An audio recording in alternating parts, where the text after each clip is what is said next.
안녕하세요. 디스멘터리입니다. 이병철, 정주영과 더불어 한국 경제 성장의 상징으로 많은 사람들의 가슴에 불을 지핀 남자 박태준에 대해 알아보는 세 번째 영상입니다. 편의상 님이라는 등장인물의 호칭은 생략하도록 하겠습니다.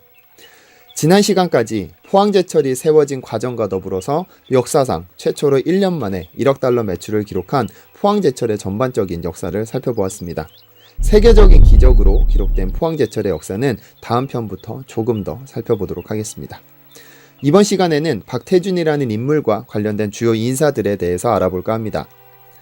박태준의 인생에는 아주 중요한 인물 2명이 있는데 한 명은 박정희, 또 다른 한 명은 이병철입니다. 편의상 님이라는 호칭은 생략하니 이해 부탁드리겠습니다. 박정희와 박태준이 처음 만난 건 1948년입니다. 1927년에 태어나서 6살에 아버지를 따라서 일본에 간 후 와세다 대학을 다니다 조국을 지키겠다는 마음으로 귀국해서는 남조선 경비사관학교에 입학했는데 현재는 육군사관학교로 불리고 있습니다. 육군사관학교에서 탄도학을 강의하던 박정희의 날카롭고 깊은 눈매에 빠진 박태준은 평생 박정희의 가장 믿음직스러운 후배였습니다.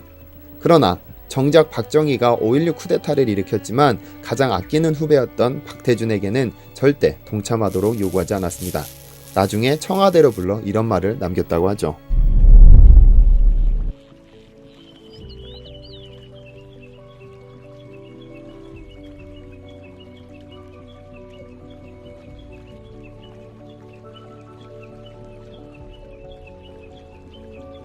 긴 담배 연기를 내뿜으면서 박정희가 남긴 말입니다. 1963년 박정희는 박태준에게 수차례 정치에 참여해서 자신의 곁에서 자신을 보필할 것을 요청했지만 박태준은 요청을 거절하고 소장으로 예편합니다. 그리고 그해 가을 박정희는 삼선 개헌을 통해서 잠기 집권에 탄탄대로를 닦아놓았고 당시 중앙정보부장이던 김영욱은 예비역 장성들에게 지지 성명을 강요하며 은근한 협박을 가했었습니다. 물론 박태준에게도 지지 성명을 요청했지만 정치에 개입하지 않겠다며 끝내 거부했다고 합니다.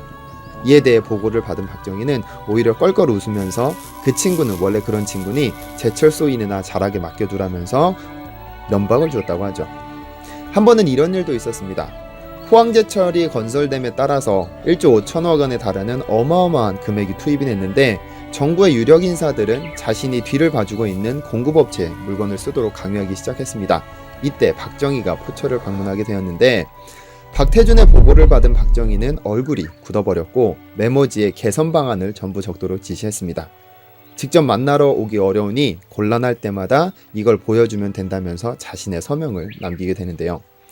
박정희가 친필 서명한 이 메모지는 종이화폐로 제왕적인 대통령이었던 박정희가 설비 구매 전권을 박태준에게 위임한 문건입니다. 자신을 지지하라는 성명도 하지 않았고 정치자금도 단 한 푼도 내지 않은 자신에게 이런 호의를 베푸는 것이 너무 미안했다고 자서전에서 직접 밝히기도 했습니다. 포항제철의 건설이 완료되고 보험회사에서 리베이트로 7천만 원이 나온 적이 있었습니다. 제철소의 고가 설비에 대해서 보험을 든 대가였는데요. 현재 환율로 따지면 700억 원 정도 되는 엄청난 금액인데 박태준은 단 한 푼도 사용하지 않고 고스란히 청와대로 가지고 올라갔습니다. 이 돈을 받아든 박정희는 쓰고 싶은 곳에 쓰라며 한 푼도 건드리지 않고 돌려줬다고 하죠. 포스코는 박정희가 계획하고 박태준이 이뤄냈습니다. 자원은 유한하지만 창의는 무한하다는 철학으로 끊임없이 새로운 공법을 개발하고 적용하면서 포스코는 세계 최고의 기업으로 올라섰습니다.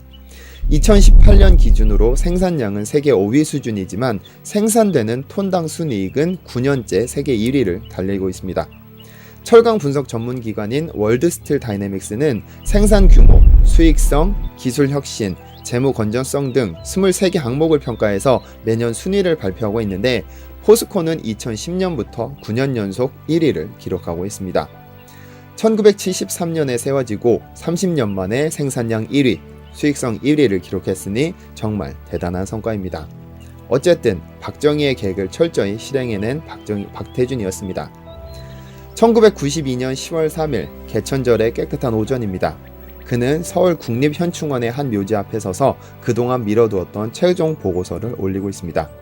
한지에 한 글자 한 글자 직접 쓴 보고문을 읽으며 박태준은 끊임없이 눈물을 흘렸습니다.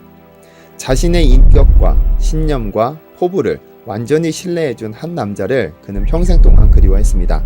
25년 동안 철에 미쳐 보내온 그 세월을 견뎌내고 드디어 그 남자 앞에서 마지막 보고를 마쳤습니다. 박태준의 인생에 큰 영향을 미쳤던 또 다른 남자는 바로 삼성그룹의 창업주인 이병철입니다. 편의상 님이라는 호칭은 생략하도록 하겠습니다. 이병철은 1910년생, 박태준은 1927년생으로 두 사람은 무려 17살의 나이 차이가 있습니다. 두 사람은 1961년 처음 만난 뒤 평생을 존경하고 아끼는 사이로 지낸 것으로 알려져 있죠. 그리고 이 두 분은 일본 와세다 대학에서 수학한 선후배이기도 한데 한국 산업화를 이끈 1세대 거목이기도 합니다.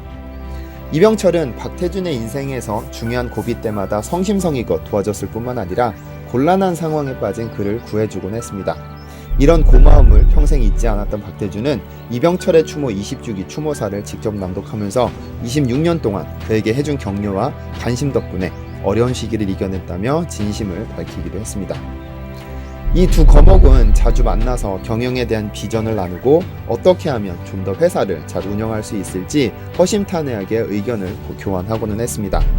그러던 1981년쯤 한 번은 박태준을 불러서 삼성중공업이 적자에 허덕이고 있는데 매년 300억씩 지원해 줄 테니 포스코로 가져가서 책임지고 살려내라고 은근한 부탁을 했다고 합니다. 이런 부탁을 받은 박태준은 한치의 망설임도 없이 과분한 선물이지만 현재 국가의 경제 발전을 위해서 산업의 쌀인 철을 생산하고 있고 국가가 맡긴 일을 중도에 포기할 수 없다며 거절했다고 합니다. 이병철은 이러한 대답을 서운해하지도 않았고 박태준다운 가장 아름다운 대답이라고 평했다고 하죠. 박태준은 포항에 건설한 제1제철소가 원만하게 운영되자 1981년 광양에 제2제철소 건설 계획을 세웠습니다. 그러나 자신들의 기술로 세운 포항제철이 갑작스럽게 세계시장에서 두각을 드러내자 광양제철소에 대해서 일본 철강업계가 견제를 시작하고 기술 이전을 거절하는 사태가 벌어졌습니다. 낮은 임금 조건에서 무조건 기술 이전을 요구하는 건 일본이 지는 싸움이니 곤란하다며 거부한 것이죠. 일본의 대표적인 신문사인 요미우리 신문은 일본의 기술 협력으로 힘을 얻은 한국 철강업계가 이젠 오히려 일본 시장을 잠식하고 있다면서 일본에 편치 않은 속마음을 드러내기도 했습니다. 그리고 그해 여름 이병철은 박태준에게 전화해서는 당장 일본으로 건너오라고 급히 불러냈습니다. 이병철을 찾아간 박태준은 놀라운 말을 듣습니다. 내일 골프장에 이나야마 신일본 제철 회장이 오는데 그와 친분이 있던 이병철이 일본 철강업계의 반대로 광양제철소 건설이 늦어지고 있는 것은 큰 문제라면서 이나야마 회장의 협조가 필요하다고 요청을 한 것입니다. 이나야마는 다른 일본인들과는 달리 경제 원리를 다 떠나서 일을 할 수 있는 사람이 그 자리에 있을 때 해야 하는 것이라면서 반드시 협조하도록 돕겠다고 확답을 했다고 합니다. 그리고 며칠 뒤 일본 철강업계의 토의 끝에 한국에게 기술 협력하겠다는 소식이 들려왔습니다. 참고로 이 이나야마 회장은 1978년도에 중국의 실권자였던 등소평의 부탁을 받기도 합니다. 중국에도 포항제철과 같은 제철소를 지어달라는 등소평의 부탁에 대해서 정중하게 거절 의사를 표시했죠.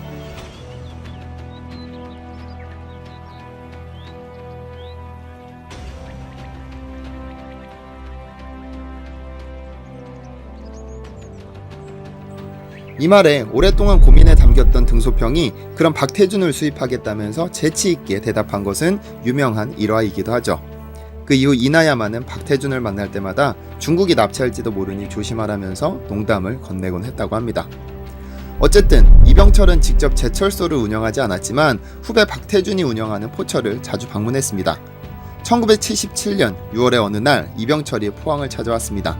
갑작스런 방문에 놀란 박태준이 놀랄 것을 염려해서 영일 만에 기적이 유명하다길래 바쁜 후배도 보고 제철소도 구경 왔다면서 긴장을 풀어주었습니다. 그리고 박태준의 안내를 받아 제철소를 돌아보고는 그에게 딱 한 가지 질문을 던졌습니다. 재무구조는 어떻게 구성되어 있는지 말이죠. 이 질문은 짧았지만 날카로운 질문이었습니다. 숱한 거물들이 제철소를 다녀갔지만 재무구조를 물어온 이는 이병철 회장이 처음이었는데 박태준은 재무구조에 대해 자세하게 설명했습니다. 50% 수준의 부채를 가지고 있으며 일본에게 들여온 차관을 조기에 전부 상환했고 2기에 투입된 금액의 70%는 포철이 직접 충당하고 있다고 말이죠. 그러자 이병철이 박태준에게 씩 웃어 보였습니다. 삼성도 포철 이상의 빚을 가지고 있고 현대는 아마 삼성보다도 빚이 많을 것이라면서 부채 비율이 50% 이하라는 점은 대단하다라고 말이죠. 당시 모든 공기업이 비리의 온상이었고 여러 정치인의 입김이 작용하고 있었습니다만 포철은 박태준의 고집과 청렴함 덕분에 부채 비율이 고작 50%밖에 되지 않았습니다. 이 정도면 박태준이 개인의 회사로 봐도 무방하다면서 선물을 줄 테니 무엇을 바라느냐고 물었습니다.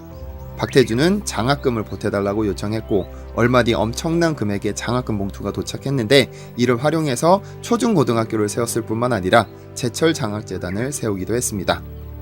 박정희와 이병철, 이 두 사람은 한국 경제 발전에 있어서 아주 중대한 역할을 했을 뿐만 아니라 제철보국의 일념으로 산업의 쌀인 철을 생산했던 박태준의 인상에도 큰 영향을 미쳤습니다.